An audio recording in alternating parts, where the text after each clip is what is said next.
Hey everyone, I'm Martin, founder of Grubby, and we are a plant-based recipe kit subscription service. We deliver all over the UK. The first thing to say is that we've set up a discount code, Blue Earth, which gives you 50% off your first box. So get your phones out now and get one ordered. The majority of people agree that plant-based is ethical, it's healthy, it's good for the planet. However, most people here will probably agree it's quite hard to cook, it's inconvenient, and a lot of people say that it's tasteless, or they think it's tasteless. Grubby was founded to prove this is a load of rubbish. Around 70% of meals in the UK are still cooked at home. Plant-based has become much easier to eat out and eat out well, but when it comes to cooking at home, a lot of people are still used to cooking with meat, fish, and veg, and that classic combination that everyone's brought up on. So our D2C subscription service delivers weekly recipe boxes to customers for an average order value of around £35 a box. We started in 2020. We actually began life as a B2B business, so we were delivering to offices through a smart fridge service. 2 months later, COVID hit. Everything went Pete-tong, and we set up a subscription service. In 2020, we did 80K revenue. Second year, we did 900K. Third year, we did 3.2 million. And this year, we'll do somewhere between 4 and 5 million. Our mission is simple. We want to make plant-based meals just so irresistible that meat will never be missed. Some people will be surprised that I'm a flexitarian myself. I'm probably plant-based about 5 days a week. But the reason I say that is because about 80% of our customers are not vegan. We're not really interested in trying to attract vegans because we know they'll come to Grubby anyway. We're interested in the carnivores who want to eat plant-based a couple of days a week. They want to cut down their meat consumption. And that's the majority of our customer base, is people who eat a varied diet. As I say, we've gone from 0 to 4 million revenue in under 3 years, and we've grown our margins to 40%. We're the UK's #1 rated recipe kit on Trustpilot. There's some others that say the same thing, but we are truly the highest rated on Trustpilot.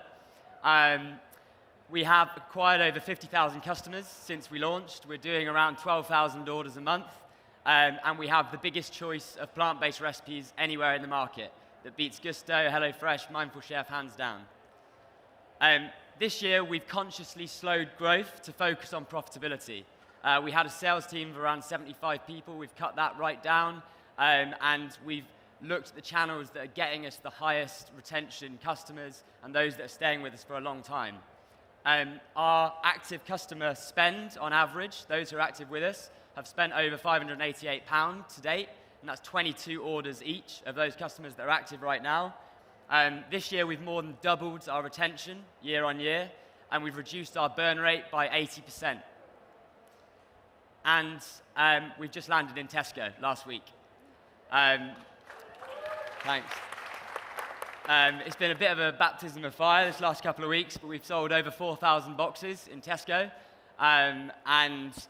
Please do go out and grab yourself one. We've got a store locator on our website. Honestly, we see retail as a massive opportunity for us. We started in retail. It was where our roots were. You look at the likes of Pastor Evangelists. They've done a really good job at scaling that channel. They started as a subscription service. They're now 80% retail, 20% subscription. We see our business as heading in a similar direction, but with probably more like a 50-50 split between retail and subscription.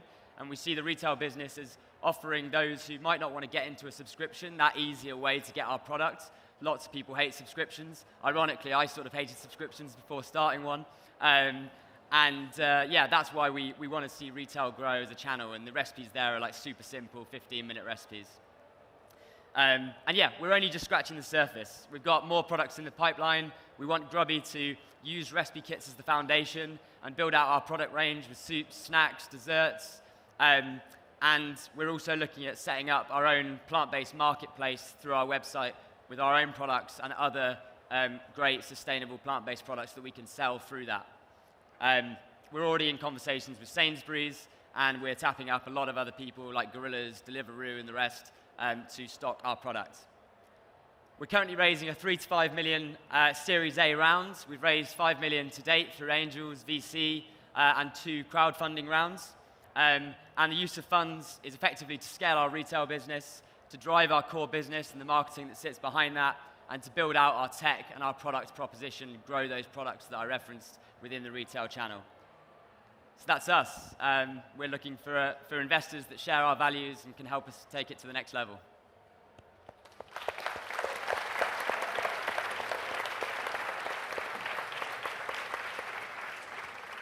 Can I go?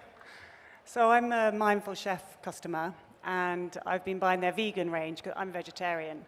And I've noticed recently they've just added vegetarian. I'm just interested in how you see yourselves differently to Mindful Chef and whether that market needs to be bigger to include vegetarians, or you are always going to stick with plant-based. Yeah, we'll never go vegetarian. We see vegetarian as like quite old-fashioned, I'd say. For us, we wanted to stick with what we do, and that's doing plant-based really, really well. We want to be seen as the authority on plant-based. We have tons of customers who come to us from HelloFresh, from Mindful Chef, from Gusto. You know, it's great competition. We're actually quite a tight-knit community. There's only a small number of us in the market, and actually we're all quite close because we believe that if the recipe kit market is doing well, you know, through our competitors, then we all do well. And Mindful Chef have got a great business, but you know, we want to be, as I say, seen as that plant-based specialist. That's what people come to us for. Yeah. Really strong brand identity. I didn't expect to be listening to your Spotify playlist on your website this morning. But can you talk us through your key customer acquisition channels for the growth that you've seen so far? Yeah. So as I say, we have a number of different acquisition channels, like we all do. We have a lot of digital channels, but we started the business face-to-face selling. So we were hustling in London. I was knocking on doors. I had a team of friends, students, families doing the same thing through COVID. We used to comb London blocks of flats, signing people up. That's how we got our first 7 customers. And so I realized there was actually an opportunity for people to sell our product because it's slightly niche in a way. And that worked really well for us. So we scaled a team, and it was a great channel. Events, train stations, tube stations. We'd sell in all kinds of places. And then, you know, a lot of the classic channels, Instagram, Facebook. We've used JC2Co before, and we do need to do more of that stuff to create a wider, you know, brand awareness, because I think that's what, with the funding we've had, we're lacking. We haven't done enough brand awareness. You know, that's what obviously the likes of Gusto and HelloFresh, you know, sack loads of cash historically. They can cover a tube station in their ads. We can't do that at the moment. So, you know, obviously that whole sort of, you know, cycle of being able to build the brand awareness drives all the other channels to do better. So that's kind of our, you know, future target. Martin, can you tell us a bit about the tactics and strategies you employ to retain customers once you've won those customers? Yeah. I mean, what we've realized over time is that the biggest driver of retention is choice. Like there's nothing that drives retention more. And when we started the business, I developed the first 30 recipes in my flat. We gave customers no choice at all. You got what you were given, basically. And that didn't work very well. We lost a lot of customers because if you don't like mushrooms or something, then, you know, and we gave them to you, then that wouldn't go down well. So yeah, we now, you know, our aim is to have the biggest choice in the market. We've just reached that target, and we're planning to get up to 25 recipes a week. It's surprisingly complicated. So just when you offer 15 recipes a week, it's about 1,500 different combinations of recipe bags, and we pack about 150,000 different items a week. So the actual like supply chain logistics of increasing choice is quite high, and that's like one of the barriers to entry of the market. And that's why you saw during COVID, every man and his dog tried to do recipe kits, and that's why the majority of them don't exist anymore, because it's complicated and the margins are slim, and you know, you need to get expertise over time to be able to deliver it. Thanks, Martin. We've talked a lot about your competitors and why you're different. And you've explained your USP, great. How defendable is that? I mean, kind of just to my last point, I think one thing I've never been too concerned about in the industry is entrance to the market. As I said, you've had a big influx of people into the market, and a lot of them don't exist anymore. And really it is down to about 4 or 5 key players in the UK market. It's about a £2.2 billion industry in the UK, and globally, you know, there's lots of, it depends which people you include in it, but it's you know, 30 billion plus.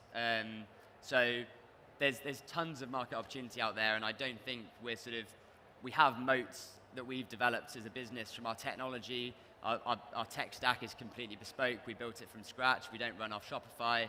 You know, building that has taken a long time. We invested about $500,000 in that to develop, you know, 200 recipes and get them to a point where you've got 300 suppliers who can supply you with all these different products. You know, anybody that comes into the market, it's going to take them 4 years to get close to, you know, what we've done or what the competitors have done. So, yeah, it's not something I'm massively concerned about.